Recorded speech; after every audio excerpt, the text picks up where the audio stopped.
আমি আজকের বিশেষ চলচ্চিত্র সম্মান মহানায়ক সম্মান প্রদান পর্বের দিকে এগোতে চাইব এবং এই পুরস্কার প্রাপক যারা রয়েছেন সেই বিশিষ্টজনদের মঞ্চে আসার জন্য বিনীত অনুরোধ জানাবো।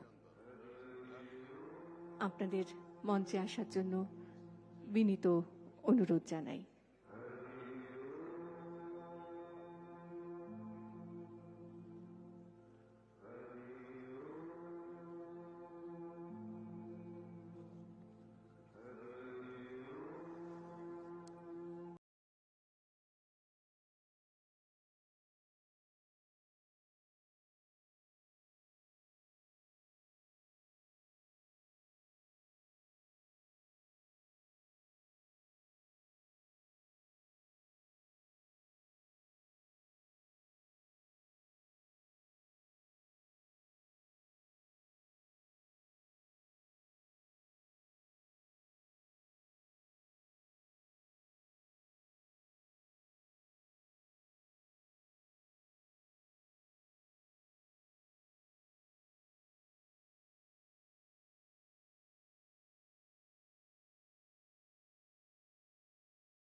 2011 সালে প্রথম বড় পর্দায় আত্মপ্রকাশ।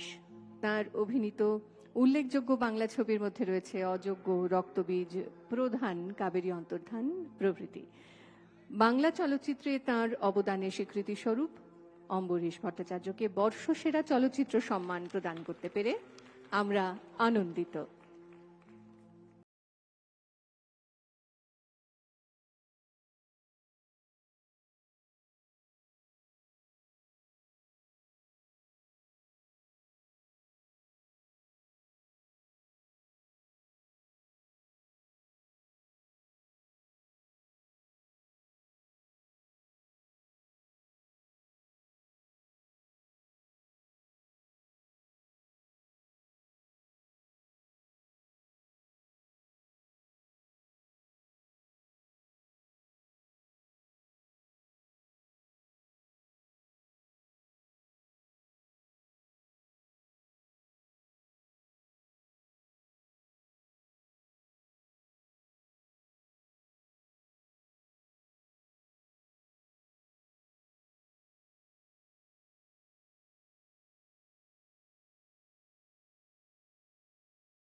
সঙ্গীত পরিচালক হিসেবেও কাজ করেছেন।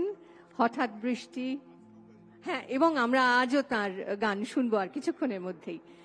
যে সমস্ত সিনেমাতে তাকে আমরা অ্যাজ মিউজিক ডিরেক্টর পেয়েছি তার মধ্যে হঠাৎ বৃষ্টি রয়েছে, সমুদ্র সাক্ষী রয়েছে, গো ফর গোল, কাটাকুটি, এরকম আরো অনেক ছবি রয়েছে।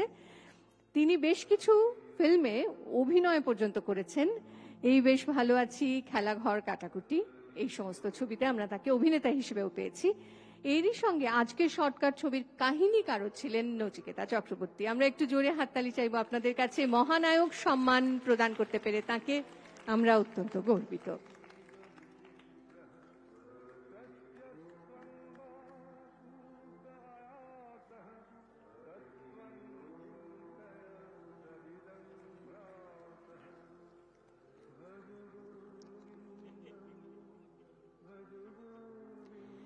এখন যাকে আমরা সম্মান জানাতে চলেছি তিনি আর কেউ নন, তিনি বিগত 40 বছরের বেশি সময় ধরে বাংলা চলচ্চিত্রে সগৌরবে বিরাজমান।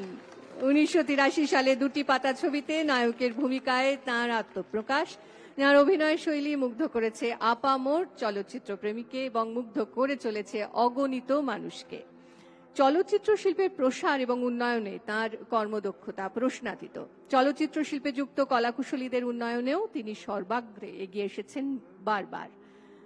তাকে পশ্চিমবঙ্গ সরকারের পক্ষ থেকে বাংলা চলচ্চিত্রে বিশেষ অবদানের জন্য এই সম্মান প্রদান করতে পেরে আমরা গর্বিত ও আনন্দিত।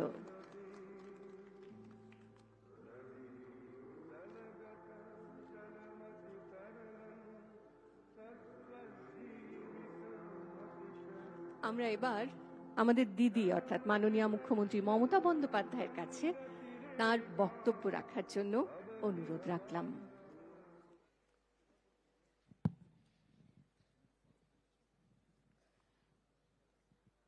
আপনাদের সকলকে স্বাগত জানাচ্ছি। অনেক অনেক ধন্যবাদ, অভিনন্দন, শুভেচ্ছা, শুভকামনা। কারণ এই দিনটি প্রতিবার আমরা উৎসর্গ করি মহানায়ক উত্তম কুমারকে, যিনি চিরনায়ক এবং চিরদিন বেঁচে থাকবেন আমাদের সবার হৃদয়ে। আমরা বিশেষ করে তাকে হয়তো দেখতে পাইনি, কিন্তু তার ছবি খুব ছোট্টবেলায় মায়ের সাথে যখন তৃতীয় চতুর্থ ক্লাসে পড়ি দেখতে যেতাম, একটা দুটো মনেও পড়ে। আর আমরা পুরো বাংলা গানের পোকা ছিলাম তখন। এত ভালো ভালো বাংলা গান তখন বেরিয়ে এসছে চলচ্চিত্রের মধ্যে দিয়ে। সেই ধারাটাকে আজও যখন আমরা বিভিন্ন অনুষ্ঠান করি, যে গানগুলো মহানায়কের গলায় শোনানো হয়েছিল এবং বিশিষ্ট শিল্পীরা সেই গানগুলো গেয়ে তাকে সম্মান জানায়, তখন মনে হয় বাংলার অস্তিত্ব বাংলা কিন্তু আজও ধরে রাখতে পেরেছে। উত্তম কুমারের সাথে বাংলার অস্তিত্ব রক্তের সম্পর্ক, বাংলার সংস্কৃতির সাথে রক্তের সম্পর্ক। নিজেদের আইডেন্টিটি কখনো নষ্ট করতে নেই। সবাইকে ভালোবেসেও নিজের জীবনের যে গভীর শিকড়, তার নিজের অস্তিত্ব, সেটাকে খুঁজে পেতে আমরা বারবার সন্ধান করি নতুনত্ব আরো কিছু করা যায় কিনা। আপনাদের সকলকে অনেক ধন্যবাদ আবার জানাই। 2023 পর্যন্ত 23 জন কৃতি অভিনেতা অভিনেত্রীকে আমরা মহানায়ক সম্মান জানিয়েছি। এছাড়া 41 জন চলচ্চিত্র ব্যক্তিত্বকে বর্ষসেরা সম্মান আমরা জানিয়েছি। 141 জনকে বিশেষ চলচ্চিত্র পুরস্কার দেওয়া হয়েছে। 21 জনকে চলচ্চিত্রে সারা জীবনের অবদানের জন্য এই মঞ্চ থেকে সম্বর্ধনা দেওয়া হয়েছে। নাম খুঁজতে বসলে অনেক সময় দেখি সবাইকেই প্রায় দেওয়া হয়ে গেছে, নামই খুঁজে আর পাই না। তার কারণ 2012 সাল থেকে কন্টিনিউয়াস এই প্রোগ্রামগুলো আমরা করি। এটা আমাদের জীবনের নিত্যদিনের সঙ্গী এবং বিশেষ করে অনেক কাজ আমরা করেছি। আমি সেসব নিয়ে আজকে আর কিছু বলবো না। রচনা শুধু এখনো আসতে পারিনি, আমার মনে হয় ফ্লাইট ডিলেড আছে এবং আজকে যেহেতু পার্লামেন্টেও আছে, কাজে ওরা হয়তো আসতে একটু দেরি হবে। আমাদের সকলকে অভিনন্দন। বিশেষ করে প্রসেনজিৎ 40 বছর ধরে তার অবদান বাংলায় চলচ্চিত্র শিল্পে শুধু নয়, টেলি ক্ষেত্রে, চলচ্চিত্র ক্ষেত্রে, সংস্কৃতির ক্ষেত্রে, সামাজিক ক্ষেত্রে ও আমাদের গর্ব, আমাদের গর্বের বাংলার গর্বের উৎসারী। আমার হৃদয় অকুণ্ঠ ভালোবাসা, শুভকামনা ভবিষ্যতের জন্যও থাকবে। আমি আমার ক্ষুদ্র ভালোবাসা দিয়ে ছোট্ট করতে চাই না, কিন্তু অনেক অনেক ভালোবাসা জানাই। মহানায়কে ভূষিত হয়েছেন নচিকেতা। নচিকেতাকে আমি সবসময় বলি নাচি নাচি। নচির গানের ছন্দে নাচে, তালে নাচে, এবং গানের সাথে প্রাণের এত সুরধারা, যা প্লাবনের মতো শ্রাবণের ধারার মাঝে জড়িয়ে পড়ার মতো। কাজে তার গান, তার বন্দিশ, তার ক্লাসিক্যাল গান আমাদের মুগ্ধ করে। কিছুদিন আগে আমরা হারিয়েছি রশিদকে। রশিদ খুব ভালো গাইতো এবং ওদের একটা দারুণ টিম ছিল। আমি নচিকে বলেছি জায়গাটা ধরতে। নচিকেতা কিন্তু দারুণ ক্লাসিক্যাল গায়, আপনারা অনেকেই হয়তো জানেন। তাছাড়া জীবনমুখী গান থেকে শুরু করে, রবীন্দ্রসঙ্গীত থেকে শুরু করে, এমনকি জয়ন্তী মঙ্গলা কালী গানে বন্দিশ থেকে শুরু করে সবটাই করে। কাজেই সে আজকেও গান গাইবে এবং মহানায়ক সম্মান তার হাতে তুলে দিতে পেরে আমরা ধন্য হয়েছি। আমাদের অনেক ভালোবাসা থাকবে। শুধু একটা রিকোয়েস্ট থাকবে, একটু খাওয়া দাওয়া করতে বলুন তো। একদম খায় দেয় না, দেখুন চেহারাগুলো কি হয়েছে সব। খাওয়া দাওয়াটা একটু করতে হবে। ইন্সপিরেশন আমি আমার খাওয়া দাওয়া করি ঠিক মতো। আমি তো নিজে ইচ্ছে করে কমিয়েছি, কিন্তু ও কমাতে কমাতে এমন জায়গায় করেছে যে তার কোনো তুলনাই চলে না। নিজেকে তো ভালো থাকতে হবে একটু। আমি বলেছি তুমি যদি খাওয়া দাওয়া না করো তাহলে তোমার বাড়িতে গিয়ে আমি হানা দেবো এবারে। আমরা আজকে খুবই ধন্য, সুভাষিসদার মতো একজন অতি পরিচিত শিল্পী, যাকে সবাই চেনে পুরনো দিন থেকে আজ পর্যন্ত, এখনো ঠিক বয়ে চলেছে সেই দাঁড় টানা পালের মতো। আপনার জীবন সুন্দর হোক, শরীরটা একটু নজরে রাখুন। আমার মনে হচ্ছে আপনার শরীরটা ভালো নেই। ভালো থাকবেন, সুস্থ থাকবেন। আমাদের বিশেষ করে ছোট্টরা যারা আজকে এখানে বিশেষ চলচ্চিত্র পুরস্কার পেলেন, তার মধ্যে রাজা গজা আপনারা দেখেছিলেন, মনে পড়ে? বলুন তো নামটি ওর কি?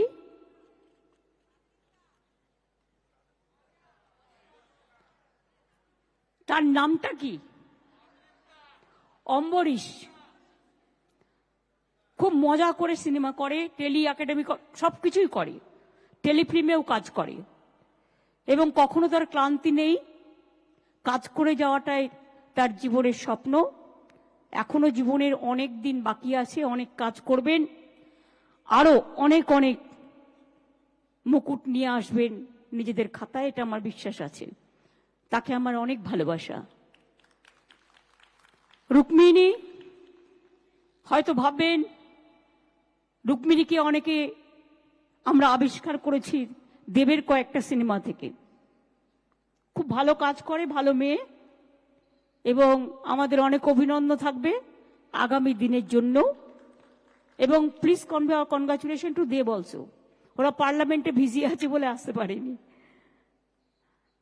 আমার এখানে কাউন্সিলেট এমবাসি থেকে অনেকে এসছেন। উত্তম কুমারের পরিবারের সকলে এসছেন, প্রতি বছরই তারা আসেন। বিশিষ্ট শিল্পী সুভাদা, নৃসিংহ ভাদুরী, আমাদের সত্যম, আমাদের ফিরাদ হাকিম মেয়র, স্বামীজি, স্বামী বিবেকানন্দ ইনস্টিটিউট থেকে, ওনার বাড়ি থেকে রেসিডেন্সিয়াল থেকে বেলুর মঠের হয়ে উনি এসছেন, এবং চন্দ্রিমা, ববি, অরূপ, ইন্দ্রনীল, শান্তনু খুব ভালো গান গাইছেন আর্টিস্টরা। আমরা তাদের গানের দিকে তাকিয়ে আছি, আরো গাইবেন। বিবেক কুমার কি ভালো গাইলো দেখলেন? ও কিন্তু আমাদের সরকারে প্রিন্সিপাল সেক্রেটারি, আমার ল্যান্ড ডিপার্টমেন্টের, এবং আইএনসি ডিপার্টমেন্টেও কাজ করেছে। ও এত ভালো বাংলা গান গায় আর কি সুন্দর গান তোলে, খুব ভালো, ভীষণ ভালো। এবং ও বরঞ্চ বাংলা গানে অনেক অনুপ্রেরণাও দেয়। আমার খুব ভালো লেগেছে, থ্যাংক ইউ সো মাচ। আমাদের দিব্যও খুব ভালো গেয়েছে, দেবজ্যোতি, মান্নাদের গান। মনোময়ও খুব ভালো গেয়েছে যতটা শুনেছি। বিশ্বজিৎ তো জোজো খুব ভালো গেয়েছে, অরুন্ধতী দিও খুব ভালো গেয়েছেন। এখনো যারা বাকি আছেন তাদের মধ্যেও অনেকে আছেন গাইবেন, আপনারা একটু অপেক্ষা করুন, তাহলে দেখতে পাবেন। নেক্সট ফিল্ম ফেস্টিভ্যাল হচ্ছে 4 ডিসেম্বর থেকে 12 ডিসেম্বর। এখন থেকে ডায়েরিতে নোট করে নেবেন, কারণ 11 ডিসেম্বর, 4 ডিসেম্বর থেকে 11 ডিসেম্বর। এবারে রাজ, তুমিও আছো ওখানে। গৌতম ঘোষকে চেয়ারম্যান করালো প্রসেনজিৎ, তাই তো? এই না, তোমাদের সাথে কথা বলে করেছি আমি। আর প্রসেনজিৎ হচ্ছে কো চেয়ারম্যান, এবং ওদের নেতৃত্বে একটা পুরো কমিটি ওরা নিজেরাই ঠিক করবে, করে ওরা ওদের কাজ শুরু করে দেবে, যাতে ফিল্ম ফেস্টিভ্যালটা খুব ভালো করে আমরা করতে পারি। এবং আপনারা দেখেছেন প্রতিবারই ফিল্ম ফেস্টিভ্যাল একটা নতুনত্ব নিয়ে আসে। এর মধ্যে পুজোও আছে, পুজোর ক্লাবের মিটিংগুলো অলরেডি আমাদের হয়ে গেছে। তাই আমি সময় না বাড়িয়ে, রচনা যখন আসবে তখন আমরা দিয়ে দেবো। আমি চাই যে যারা এখনো গানে বাকি আছেন তারা সকলে গানটা ভালো করে গেয়ে দিন, আমরা একটু শুনবো। গান শুনলে মনটা ভালো থাকে, ব্রেনটাও অনেক ক্লিয়ার হয়। অনেক অনেক ধন্যবাদ, নমস্কার সবাইকে। সবার নাম হয়তো আমি বলতে পারলাম না, কিন্তু আপনারা যারা এসছেন প্রত্যেকে ইন্ডিভিজুয়াল, আমাদের কনগ্রাচুলেশন থাকবে। Thank you so much, thanks a লট রিনি। দিদি একটা ছবি, দিদি একটা গ্রুপ ছবির জন্য সকল, হ্যাঁ, পুরস্কার প্রাপকদের সঙ্গে একটি ছবির কথা বন্ধুরা বলছেন, সাংবাদিক বন্ধুরা।